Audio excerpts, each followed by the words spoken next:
super nifty. I can just put it in here. Oh, cool. What's that? It's a GPS. It's a global positioning system. Oh, well, let's use that. All right.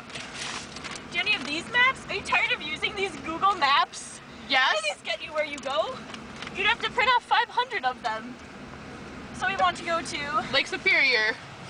Let's put in an address. Let's just put it in a city center. We'll say Duluth. Yep.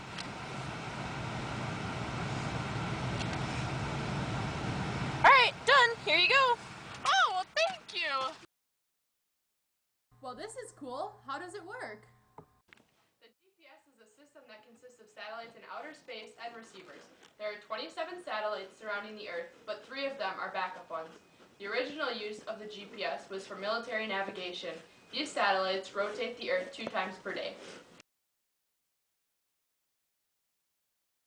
The system consists of the receiver and the satellite. The receiver's job is to locate 3 or 4 of the satellites and then to calculate the distance of each. The calculation process is called trilateration. Trilateration is basically each satellite has a radius, and where the 3 radiuses meet is where you're located. The receiver then analyzes the high frequency and low power radio signals given off from the satellite. The receiver can figure out how far the signal is by timing how long it took the signal to get there. At any given time, the satellite begins transmitting digital patterns called pseudo-random code. The receiver then begins running the same pattern. When the signal reaches the receiver, the pattern will delay. The length of the delay is equal to the signal's travel time. The receiver multiplies that time by the speed of light to figure out the distance. After all the information is transferred to the receiver, the way we get the information into our brains is by seeing it on the screen of the receiver and by hearing it.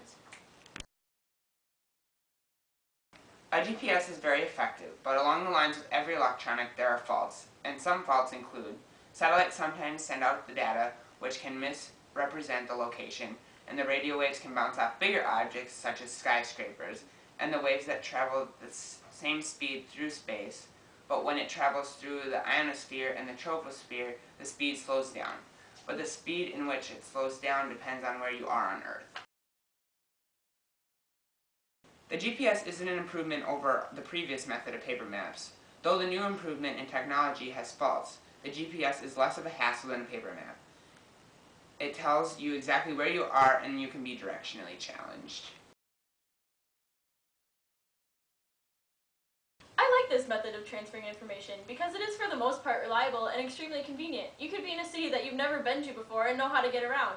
All you need to know is an address, or even something as vague as the name of a store or a restaurant. Or if you're trying to get to a different city, all you need is the city name. Something that becomes annoying about this method is that you can only update your GPS by plugging it into a computer. A way to improve that would be to be able to update it without plugging it into a computer. The reason you need to update is that oftentimes roads change and so do highways. Another way to improve GPSs would be to make them more affordable because they're pretty expensive and not everybody can buy one. This graph shows that from 2002 to 2006, the production of global positioning systems has increased. This graph also predicts that the global positioning system will continue to increase.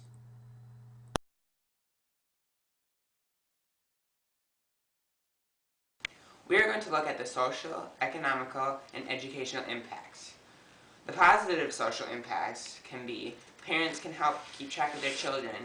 They can also help companies such as OnSAR locate people who are in trouble. And it can keep track of criminals.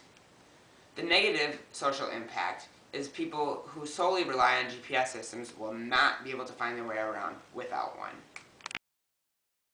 A negative economical impact is that the cost to produce is about $750 million, but that cost also includes maintenance with research and future development. It cost $12 billion to develop the satellite system, but a positive is that it created more jobs and people will continue to buy these GPSs. There were 8.4 million sold in 2009. A positive educational impact is that this encourages students to have a more hands-on learning experience, but that can also lead to them not knowing how to use normal maps or gain proper geographical knowledge.